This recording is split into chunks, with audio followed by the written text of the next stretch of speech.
ہے اور جو خوش نصیب وہاں سے ہو کر آتے ہیں قبلہ، جو خوش نصیب وہاں سے ہو کر آتے ہیں پھر مرتے دم تک یہی کہتے ہیں کہ در اقدس پہ حال دل سنانا یاد آتا ہے، مدینہ یاد آتا ہے، مدینہ یاد آتا ہے، مدینے میں جو گزرا ہو زمانہ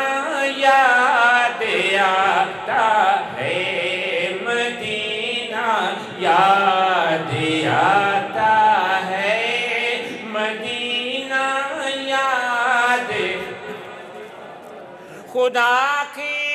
نور کے جلوے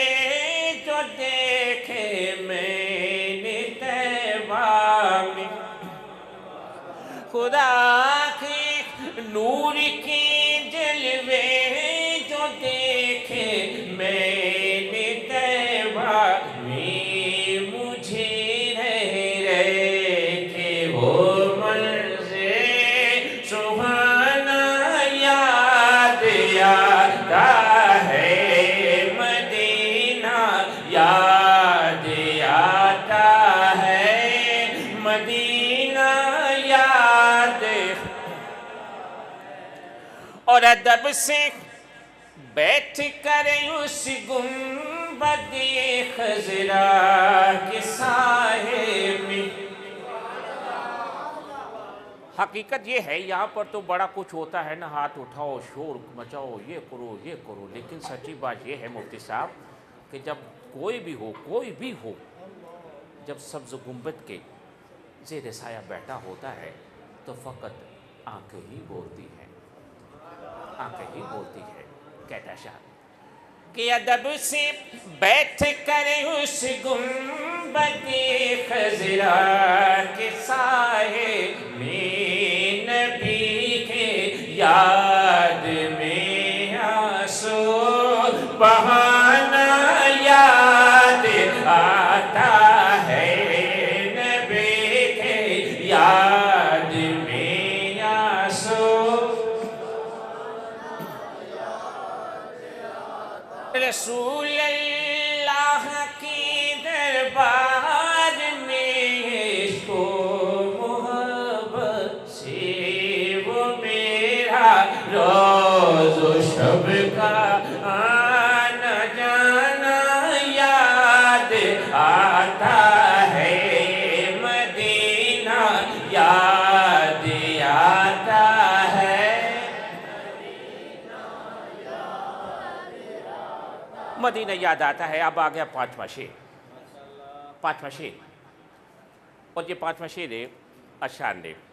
ایک ایسی یاد کا تذکرہ کیا۔ ویسے تو جب سرکار کے قدموں میں حاضر ہو گئے تو پھر یادوں کا سلسلہ تھم جانا چاہیے، لیکن شاعر کہتا ہے کہ مجھے سرکار کے قدموں میں کھڑے ہو کر بھی ایک یاد ستا رہی ہے، ایک یاد ستا رہی ہے۔ وہ کہتا ہے مزار فاطمہ پر کربلا والوں کی یاد آئی، مزار فاطمہ پر کربلا والوں کی یاد آئی، مدینے والی آقا کا گھرانہ یاد آتا ہے، مدینے والی آقا کا آتا ہے، مدینہ یاد آتا ہے، مدینہ یاد آتا ہے۔ مفتی صاحب تشریف فرما ہے، حضرت تشریف فرما ہے، انسانی فطرت زاویہ یہ ہے کہ انسان اسی چیز کی خواہش کرتا ہے جس کو وہ دیکھ لے یا دیکھ سکتا ہو۔ فقط سرکار کا در شاہاں ایسا ہے کہ جس کو جس کو نظر نہیں بھی آتا نا وہ بھی خواہش کرتا ہے، اور پھر نہ جانے کہاں کہاں خواہش کرتا ہے۔ ایک دیوانے کا ذکر ہوا چاہتا ہے، اویسے اویسے کرن بولے ماں اجازت دیجئے مجھ کو، اویسے کرن بولے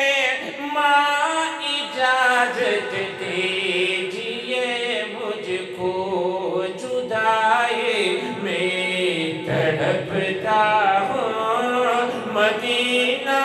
یاد آتا ہے،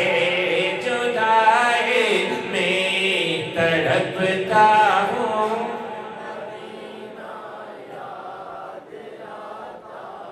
مدینہ یاد آتا ہے اور قبول